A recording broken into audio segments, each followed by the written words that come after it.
Me da mucho gusto estar aquí otra vez con ustedes hablando de esta interminable serie de todo lo que es empresas familiares. Esto de las empresas familiares es algo excepcional, es una cosa que a mí me encanta porque tiene muchas complejidades. En mi caso, ahora en la continuidad, me tocó un tema que yo le llamé armonía y futuro. Familia o negocio, de Tim Marín. En esta cuestión teníamos que ser muy cuidadosos en ver cómo teníamos que presentar y escogí un caso en el que yo estuve trabajando prácticamente 2 o 3 años con esta familia con respecto a la sucesión. Se trata de un caso de un grupo muy interesante, muy grande, ya muy consolidado, en el cual don Miguel, el fundador, tenía como dos tipos de negocios, ¿no? Un negocio era el inmobiliario, otro negocio eran las tiendas era el negocio con el que empezó con su papá. O sea que esto ya viene abuelo, papá, hijos y estábamos en la tercera generación, lo cual hace todavía mucho más interesante este caso. Tenemos aquí que hubo problemas con los hermanos, o sea, su papá, don Miguel, se separan los hermanos precisamente por problemas, porque parecería que el papá de don Miguel era una persona muy echado para adelante, era una persona muy emprendedora, pero no preveía muchas cosas. Total, se arma ahí la problemática con los hermanos y don Miguel dice, corto por lo sano, yo me voy. Desafortunadamente a don Miguel pues le da cáncer. Para bien de él tenía una familia excepcional. Yo les puedo decir que todas las personas con las que yo estuve hablando son excepcionales, buenísimas, con un marco de valores fantástico. Yo decía, bueno, pues esto es pan comido, porque ya todo está hecho, tienen marco de valores, quieren platicar sobre órganos de gobierno corporativo, quieren que les apoyen algunas cosillas, y me decían, sí, queremos que nos apoyes, pero hay algunos pequeños detalles que antes quisiéramos platicar contigo, y eso es lo que le pone sabor al caldo. Entonces, en este caso, cuando don Miguel deja los grupos,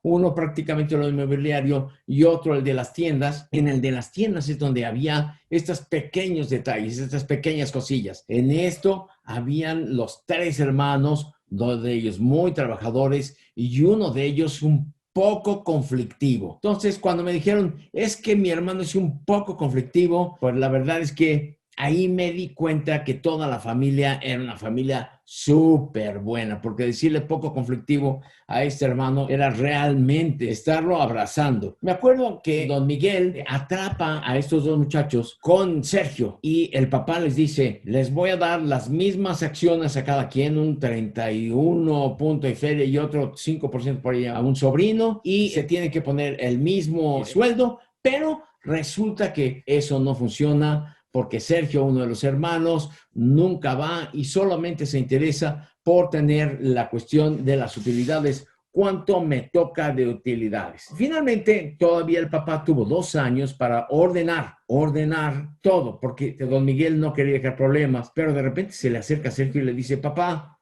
yo no voy a permitir estar con mis hermanos. A mí me liquidas lo que me toca. Y el papá sorprendido le dice, pues, ¿a ti qué te voy a liquidar? Si todo es mío. O sea, si quiero, te lo doy. Si no quiero, no te lo doy. Y hizo muy bien en decirle a eso. Sin embargo, muere sin dejar ese problema. Joaquín, el actor principal de este caso, le dice, papá, no nos hagas esto. Por favor, no nos dejes así. Entonces dice, es que yo tengo que dejar a Sergio con ustedes para que ustedes lo cuiden. Y ahí está donde está la cosa. El papá muere, Sergio empieza a tener una vida glamorosa de mucho dinero, grandes viajes, una casa preciosa, grandes coches, etcétera, etcétera. Y entonces ellos no sabían de dónde venía tanto dinero porque ellos tenían exactamente los mismos ingresos, las mismas acciones, el mismo reporte de dividendos, etcétera, etcétera. Y resulta que parecería que este cuate, o sea, según dijeron los banqueros, se me hace que es un prestanombres y por prestarse un nombre de algunas personillas le estaban dando un fee que le daba mucho dinero. Finalmente eso no fue cierto.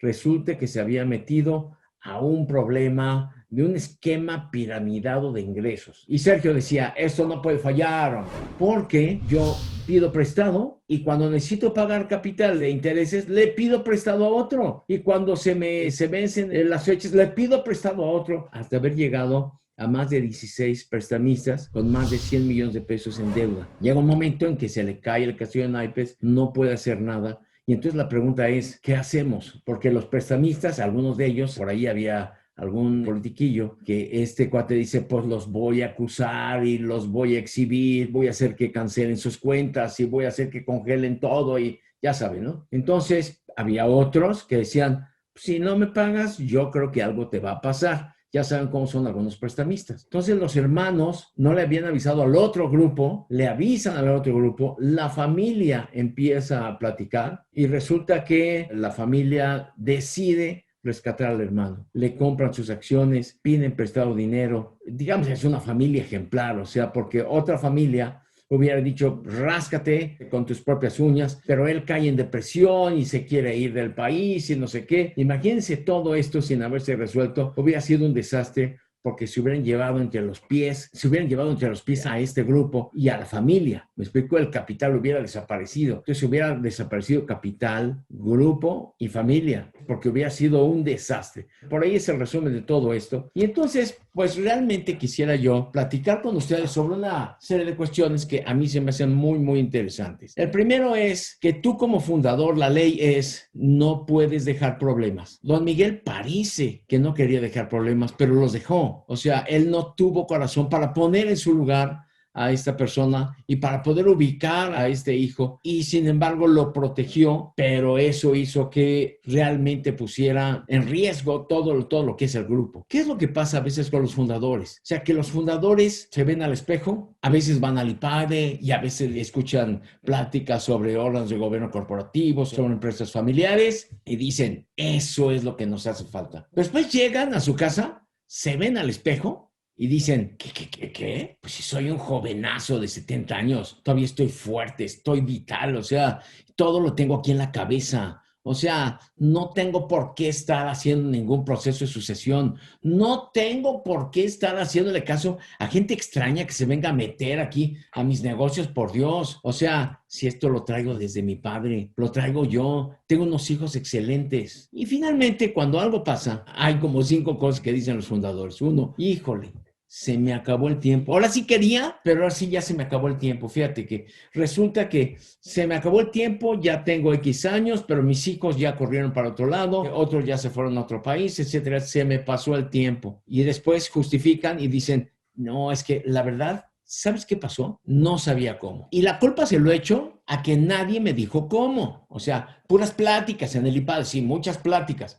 pero nadie me dijo exactamente cómo. Y después hacen introspección y dicen, la verdad es que no confiaba en nadie. Esa es la verdad, no confiaba en nadie. ¿Y sabes por qué no confiaba en nadie? Nadie podía hacerlo como yo. Es que mi genialidad, tú sabes lo que a mí me encantaba negociar, tú sabes lo que a mí me encantaba resolver todo. Todos estuvieran de hinojos ante mí, que yo movía un dedo y todo se resolvía. Eso no tiene precio. Y es que nadie podía hacerlo como yo. Pero ya cuando la ven perdida, ya cuando se enferman, ya cuando no pueden, le echan la culpa a los demás. Les dije que no podía con todo. Tampoco me echen la culpa de todo. Entonces, fíjense ustedes cómo está la cuestión. Te tienes que hacer preguntas antes de decir y antes de lamentarte es, ¿dónde quieres llevar a la familia? ¿Dónde quieres llevar a la empresa? Y la otra pregunta es, oye, ¿y yo? ¿Yo cómo quiero acabar? Como dicen por ahí, ¿como el más rico del panteón? ¿O cómo quiero acabar? ¿Sin esposa? ¿Sin hijos? Pero contando los billetes como Rico MacPato, ¿cómo es que quiero acabar? Entonces lo que tienes que hacer es prevenir,